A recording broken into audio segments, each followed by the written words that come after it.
Bugün mövzumuz olacaq müəllimlər Lawrence Kohlbergin mənəvi inkişaf nəzəriyyəsi. E, Deməli Kohlberg Jean Piaget'in zehni inkişafın mərhələləri nəzəriyyəsini araşdırır, onunla tanış olur və daha sonra özünün mənəvi inkişaf nəzəriyyəsini irəli sürür. Kohlbergə görə insanın mənəvi inkişafı onun idraki, zehni inkişafı ilə sıx bağlıdır və mənəvi inkişaf nəzəriyyəsinə görə Kohlberg insanın mənəvi inkişafını üç səviyyəyə, hər səviyyəni də iki mərhələyə bölür. Deməli, mənəvi inkişaf üç səviyyəyə bölünür. Prekonvensional, konvensional və postkonvensional səviyyə. Prekonvensional səviyyə iki mərhələyə, itaət və cəza, individualizm, konvensional qəbul olunma, səlahiyyət və sosial nizamı qoruma, postkonvensional səviyyə isə sosial müqavilə, buna sosial razılıq da deyilir, bir də universal etik prinsiplər mərhələlərinə bölünür. Deməli, indi gəlin hər bir mərhələ və səviyyə ilə ayrı-ayrılıqda tanış olaq. Deməli, birinci səviyyə prekonvensionaldır. Bu da dediyimiz kimi itaət və cəza, bir də individualizm səviyyələrindən ibarətdir. İtaət və cəza səviyyəsində olan insanlar, yəni hansı xüsusiyyətlərə malik olurlar? Deməli, mənəvi inkişafın itaət və cəza mərhələsində olan insanlar daha çox cəzalardan, yəni qorxduğu üçün itaət göstərənlər olurlar. Yəni onlar üçün başqalarının qoyduğu qanunlar, qaydalar, standartlar daha önəmli olur. Hər hansı bir addımı atarkən sonda ala biləcək cəza, nəticə onu öncədən düşünürlər adətən. Məsələn, cəzalar olmasa, bəlkə də həmin insanlar o qədər də itaətkar olmazlar. Düşünün ki, belə bir situasiya düşünün. Məktəbdə iki uşaq bir-biri ilə dalaşır.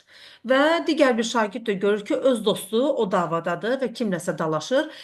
Amma bilir ki, məktəbdə dalaşmaq olmaz deyə belə bir qayda var və dalaşarsa o qaydanın nəticəsi də mənfi ola bilər, o da cəza ala bilər və düşünür ki, yəni mən də o davaya qarışaram, dostumu orada ayıraram, birdən elə kimsə düşünər ki, mən də dava eləyirəm və ona görə də cəza ala bilərəm.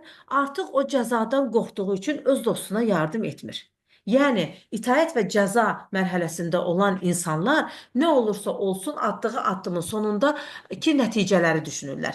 Yəni, mən bu addımı atarsam, birdən nəticəsi pis olar və mən cəzalanaram. Yəni, onlar üçün kənardan qoyulan qaydalar, qanunlar və yaxud da başqalarının qoyduğu standartlar daha önəmli olur. Və yaxud da ki, sürücülər. Düşünün ki, təhlükəsizlik kəmərini taxmaq kimi bir qayda var. Elə insan var ki, o təhlükəsizlik kəmərini ona görə taxır ki, öz sağlamlığını, təhlükəsizliyini düşünür. Amma elə insan var ki, onu taxır, çünki bilir ki, taxmasa sonda cəza ala bilər. Yəni, o cəza olmasa, həmin insan o təhlükəsizlik kəmərini taxmaz. Yəni, itaət göstərməz. Yəni, bu mərhələdə olan insanlar cəzadan qorxduqları, cəzanı düşündükləri üçün itaət göstərirlər. Daha sonra gəlir individualizm. Artıq bu mərhələdə insanlar şəxsi maraqlarını, özlərini düşünürlər. Yəni bu mərhələdə olan insan üçün önəmli olan öz şəxsi maraqları və deyək ki, əsas individuallıqdır. Yəni, məsələn, bayaqki situasiyadakı kimi iki uşaq dalaşır, şagird bu zaman, məsələn, itaət və cəza mərhələsində olan insan cəzadan qorxduğu üçün davaya qarışmadı. Yəni, dostuna kömək eləmədi, çünki düşündü ki, sonda o da cəza ala bilər.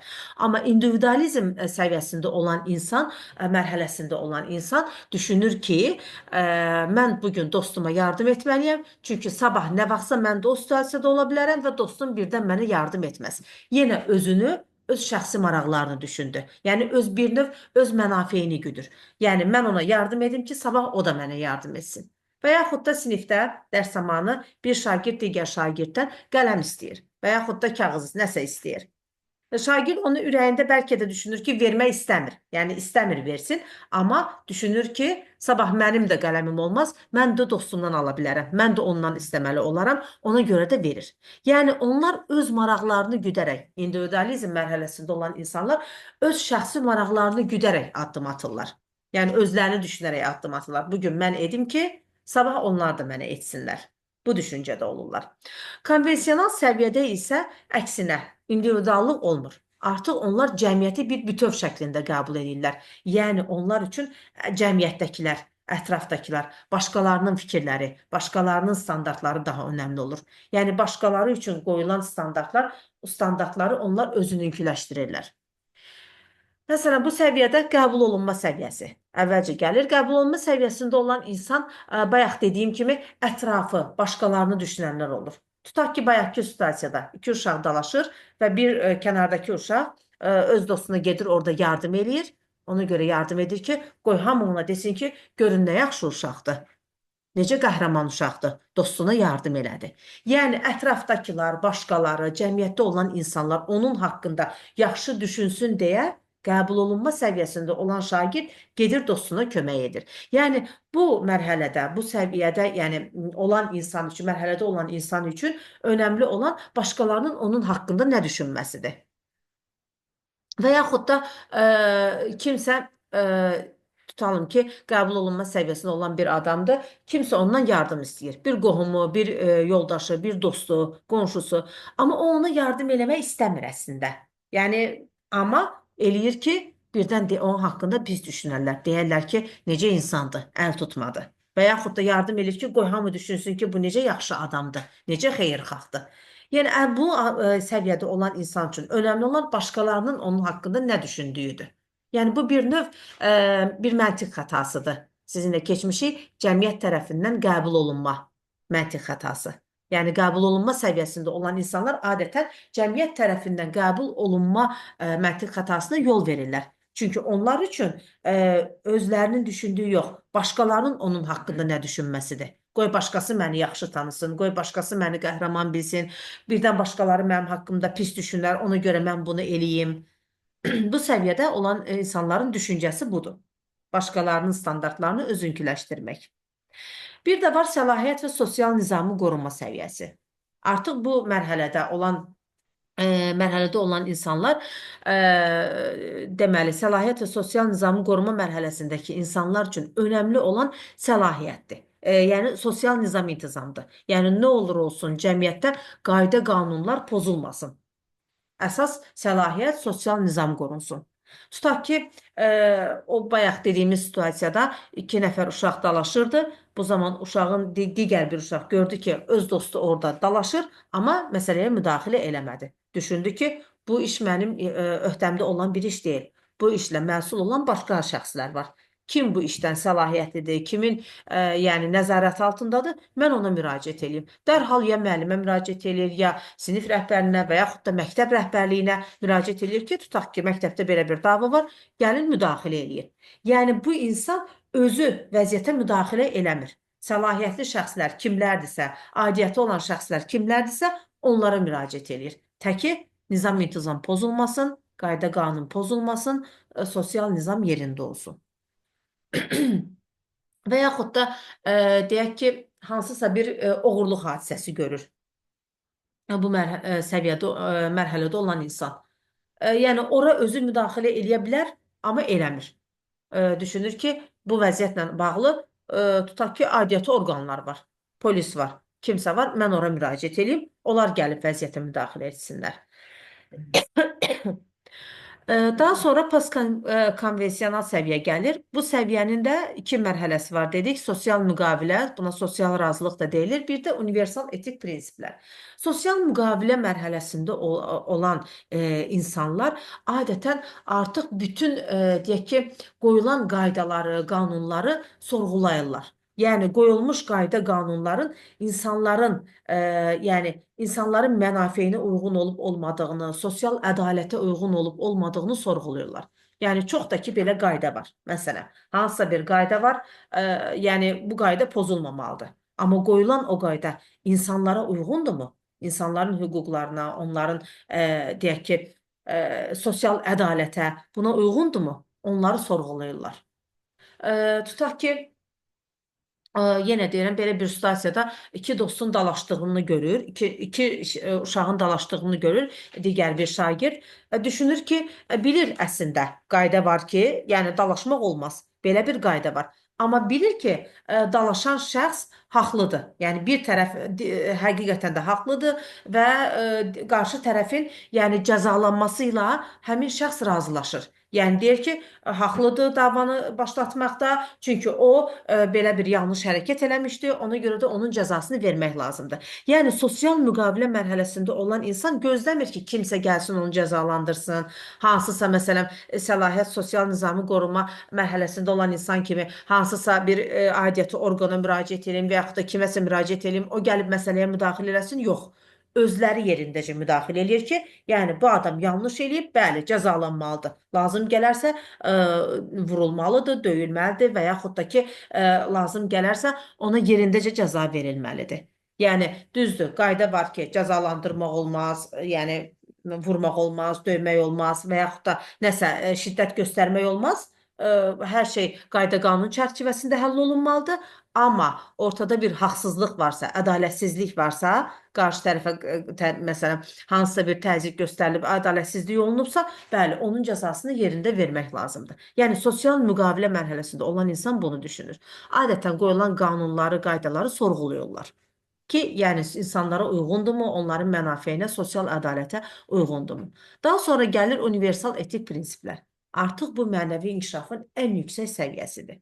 Universal etik prinsiplərdə olan insan da bir növ sosial müqavilədə olan insan kimi, yəni ümumi insanlığı, yəni sosial ədaləti düşünür. Amma bunlar bir qədər daha şəfqətli, daha mərhəmətli olurlar.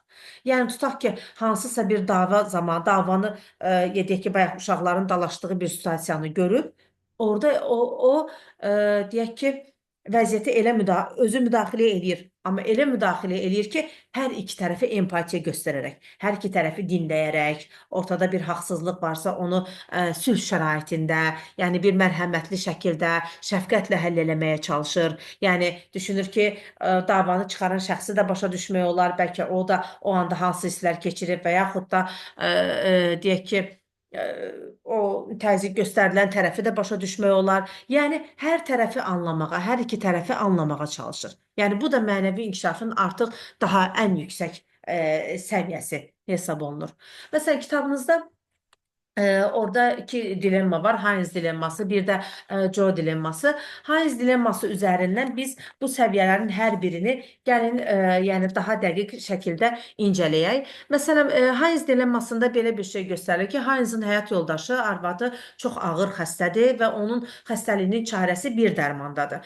Heinz gedir aptekə, o dərmanı əldə eləmək istəyir, amma görür ki, əczaçı həmin dərmanı olduğu qiymətdən 10 dəfə artıq qoyub.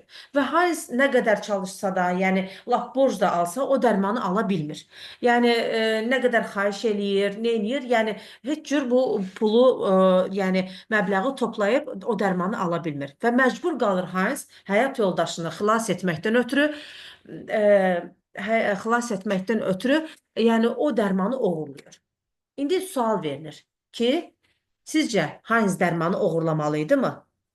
Yəni deyək ki, prekonvensional səviyyədə olan insanlar, baxın, itaət və cəza mərhələsində olan insan cavab verəcək ki, xeyr, Heinz dərmanı oğurlamamalıdır, çünki o dərmanı oğurladığı üçün o cəzalanacaq. Amma individualizm mərhələsində olan insan deyəcək ki, Heinz dərmanı oğurlamalıdır. Axı o dərman onun arvadına lazımdır. Axı o şəxs onun arvadıdır. Yəni onun üçün hər şeyi eləməlidir. Yəni o düşünür ki, dərman onun arvadına lazım olduğu üçün onu oğurlamalıdır. Yəni o şəxs onun arvadı olmasaydı, əzizi, doğması, qohumu olmasaydı oğurlamaya bilər. Amma öz əzizi, öz doğması olduğu üçün individualizmdə olan insan deyir ki, bəli, Heinz dərmanı oğurlasın. Yəni yenə şəxsi maraq məsələsi var. Yəni bu adam mənim qohumumdur, mənim əzizimdir, onun üçün mən dərmanı oğurladım. İndividualizm onu düşünür. Amma qəbul olunma mərhələsindəki insan deyir ki, Heinz dərmanı oğurlayıb, oğurlasın. Hamı ona qəhrəman deyəcək. Hamı ona deyəcək ki, gör nə qədər həyat yoldaşını çox istəyir, həyat yoldaşını sevir, ona önəm verir və ona görə də onun üçün dərmanı oğurlayır. Yəni hamı onu alqışlayacaq, ona qəhrəman deyəcək, yaxşı insan deyəcək. Yenə də cəmiyyətin fikirlərinə əsasən, cəmiyyət onu nə deyəcək, cəmiyyət onu necə adlandıracaq, o fikirdə olur qəbul olunma səviyyəsindəki, mərhələsindəki deyək ki, insan. Sonra səlahiyyət sosial nizamı qoruma mərhələsində isə deyir ki, Heinz dərmanı oğurlamamalıdır. Bu məsələ ilə bağlı aidiyyəti orqanlar var. Həmin orqanlara müraciət eləyərdi. Onlar gəlib dərmanın qiyməti məsələsini aydınlaşdırardı. Məsələ, yəni lazım orqanlar tərəfindən qaydasına qoyulardı. Sonra da Heinz o dərmanı alardı.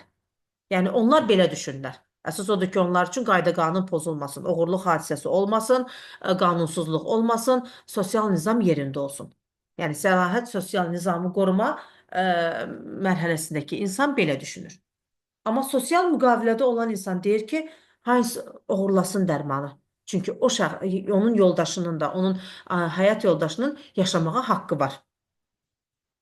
Yəni, məsələn, deyək ki, individualizmdəki insan deyir, Heinz dərmanı oğurlasın, çünki həmin şəxs onun arvadıdır. Yəni, onun arvadına, həyat yoldaşına lazım olduğu üçün dərman oğurlansın. Amma sosial müqavilədə olan insan deyir ki, dərman oğurlansın, çünki o xəstə şəxsin də yaşamağa haqqı var. O da insandır, o da o da yaşamalıdır. Yəni, deyək ki, düzdür, oğurluq hadisəsi yaxşı bir şey deyil. O qayda var ki, oğurluq olmamalıdır, bu bir cinayətdir, aydın məsələdir. Amma belə bir qayda qoyulubsa və bu qaydaya görə bir insan həyatını itirəcəksə, bir qoy oğurluq olsun. Oğurluq olsun, yetər ki, o insan yaşasın. Yəni, sosial müqavilə bunu yəni, deyir. Yəni, məsələn, sosial razılıq bəzən buna görə deyirik ki, yəni, qoyulan qayda, qanunlar insanları razı salırmı? Sosial ədalətə uyğundurmu?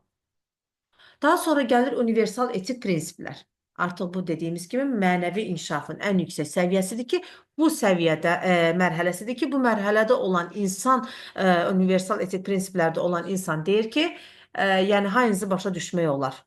Heinzi başa düşmək olar, dərmanı, yəni uğurlayıb. Çünki o bunun sayəsində bir insanın həyatını xilas edəcək.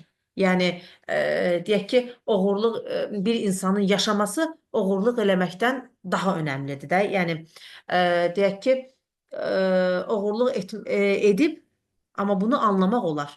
Yəni, bir qədər mərhəmətlə, şəfqətlə yanaşır məsələyə. Yəni, empatiya göstərir məsələyə.